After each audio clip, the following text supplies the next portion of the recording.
भगवान श्री राम विषम परिस्थितियों में भी नीति समाप्त रहे। उन्होंने वेदों और मर्यादा का पालन करते हुए सुखी राज्य की स्थापना की। सव्य की भावना व सुखों से समझौता कर न्याय और सत्य का साथ दिया। फिर चाहे राज त्यागने, बाली का वधन करने, रावण का संहार करने या सीता को वन भेजने की बात ही क्यों न हो, जानिए भगवान राम के 5 ऐसे गुण जिनकी वजह से वे जीवन में सफल माने गए। सहनशील व धैर्यवान। सहनशीलता व धैर्य भगवान राम का विशेष गुण है।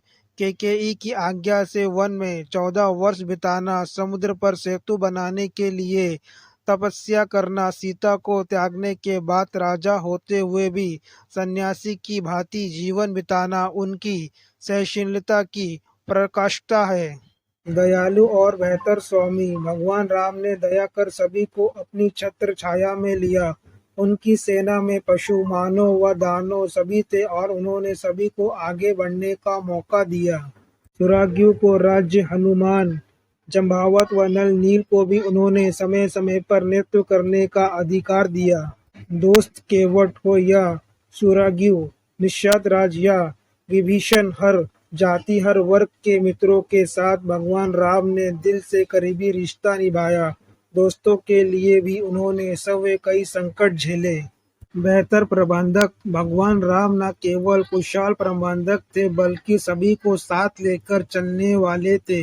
वे सभी को विकास का अवसर देते थे व उपलब्ध संसाधनों का बेहतर उपयोग करते थे। उनके इसी गुण की वजह से लंका जाने के लिए उन्होंने व उनकी सेना ने पत्थरों का सेतु बना लिया था। आदर्श भाई। भगवान राम के 3 भाई लक्ष्मण, भरत व शत्रुघ्न सौतेली माँ के पुत्र थे, लेकिन उन्होंने सभी भाइयों के प्रति सगे भाई से बढ़कर त्याग और समर्पण का भाव रखा और स्नेह दिया। यही वजह थी कि भगवान राम के वनवास के समय लक्ष्मण उनके साथ वन गए और राम की अनुपस्थिति में राजपाट मिलने के बावजूद भरत ने भगवान राम के मूल्यों को ध्यान में रखकर सिंहासन पर राम जी के चरण पादुका रख जनता को न्याय दिलाया। भरत के लिए आदर्श भाई, हनुमान के लिए स्वामी, प्रजा के लिए नीति कुशल व अन्य प्रिय, राजा सुराग्यु व केवट के परम मित्र और सेना को साथ लेकर चलने वाले व्यक्ति के रूप में भगवान राम को पहचाना जाता है। उन्हें इन्हीं गुणों के कारण उन्हें मर्यादा पुरुषोत्तम राम के नाम से पूजा जाता है। सही भी है, किसी के गुण व कर्म ही उसकी पहचान बन जाते हैं।